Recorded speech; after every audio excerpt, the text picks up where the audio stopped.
ചേച്ചി ഇന്ന് കുടുംബശ്രീ പോയില്ലേ? ഞാൻ പോയില്ല.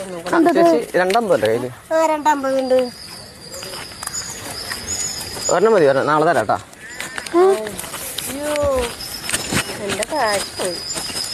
ഇങ്ങനെ ഉണ്ടാവോ ഈ കാലത്ത് കാലമടമാര്? അത് പോയാൽ തന്നെ ഇനി കിട്ടില്ല ചേച്ചി.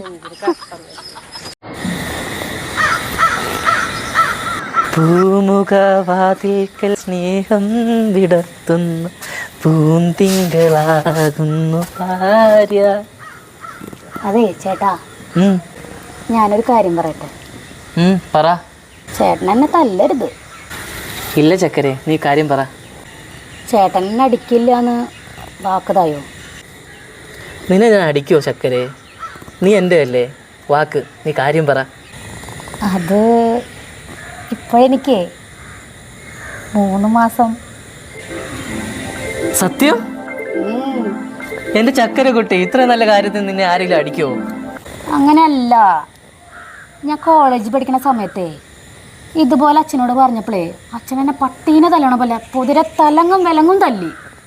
എന്റെ ഭഗവാനെ, എടി മൂദേവി, എന്റെ ജീവിതം താഴ്ത്തല്ലോ നീ.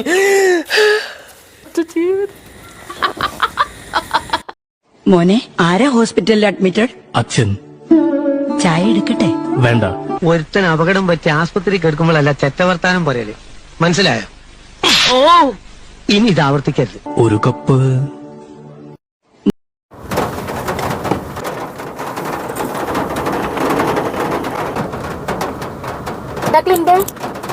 എന്തു പറ്റിയടാ?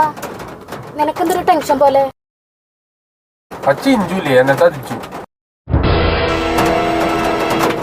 ചതിക്കാനാ? എനിക്ക് ഒരു മനസ്സമാധാനം കിട്ടുന്നില്ല. അല്ല, നിനക്കതെങ്ങനെ മനസ്സിലായി അവള് ചതിച്ചു? ഞാനേ അവളെ ഫോൺ ഹാക്ക് ചെയ്തു. എന്നിട്ട് അതവൾ അറിഞ്ഞാ? ഇല്ല. ഭാഗ്യം, അവള് ഫോൺ ഹാക്ക് ചെയ്തു പറഞ്ഞാൽ നിന്നെ ജയിലിൽ കിടത്തിയേനെ. അതുകൊണ്ടല്ലേ ഇതിനെപ്പറ്റി അവളോട് ചോദിക്കാൻ പറ്റാത്തത്. അപ്പൊ നിനക്കറിയാം ഹാക്കിംഗ് കുറ്റകരാണെന്നല്ലേ? ഞാനേ വേറൊരുത്തനായിട്ടുള്ളേ മോശം ചാറ്റ് കണ്ടു.